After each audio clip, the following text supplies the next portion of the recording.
અંકલેશ્વર જીઆઈડીસીમાં પ્લોટની ફાળવણી મુદ્દે વિવાદ જોવા મળી રહ્યો છે। 19 ઓગસ્ટે થયેલી ફાળવણી બાદ બાકી રહેલી અરજીઓના નિકાલ માટે ઉદ્યોગ પ્રતિનિધિઓ દ્વારા તંત્રને રજૂઆત કરવામાં આવી।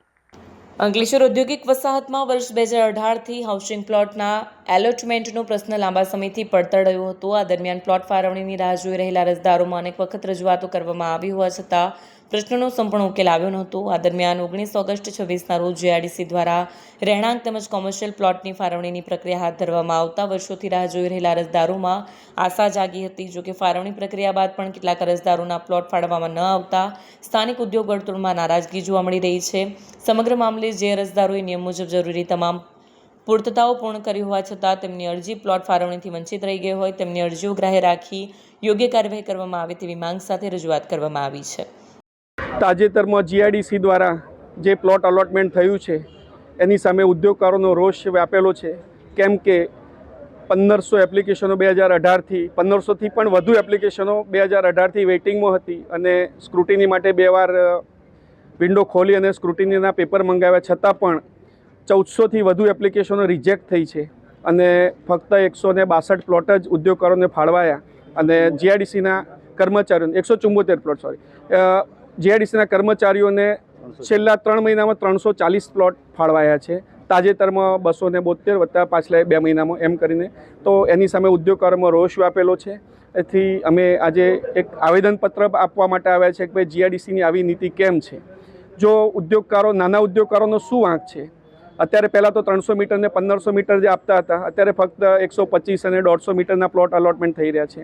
ઉદ્યોગકારોમાં એનો પણ રોષ છે કે કર્મચારીઓને 125, 150, 200 મીટર અને 330 મીટર સુધીના પ્લોટ ફાળવ્યા છે, જ્યારે ઉદ્યોગકારોને જે હમણાં તાજેતરમાં અલોટમેન્ટ થયું એમાં ફક્ત 125થી 150 મીટર સુધીના જ પ્લોટ ફાળવ્યા છે। એ પણ એક મોટો રોષ છે। તો આવી બેધારી નીતિ શા માટે?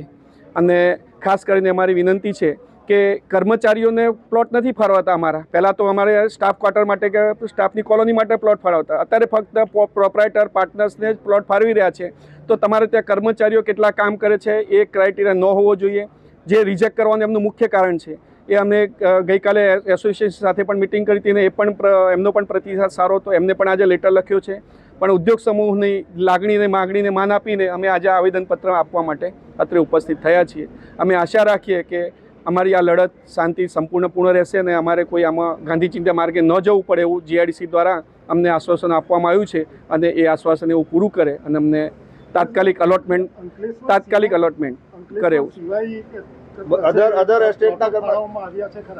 હા, અંકલેશ્વર, પાનોલી અને ઝઘડિયા પહેલેથી જે ક્રાઇટેરિયા હતો કે 3 એસ્ટેટને અહીંયા આપવા એટલે એ આપેલા છે અને આપી દીધા છે। એની અમને જે 174 જે પ્લોટ ફાળવ્યા છે એની સામે અમને કોઈ જ રોષ નથી। એ આપણા ભાઈઓ જ છે, પણ અમને જેને નથી મળ્યા એ ઉદ્યોગ સમૂહ માટેથી અમે અત્યારે હાલ ઉપસ્થિત થયા છીએ।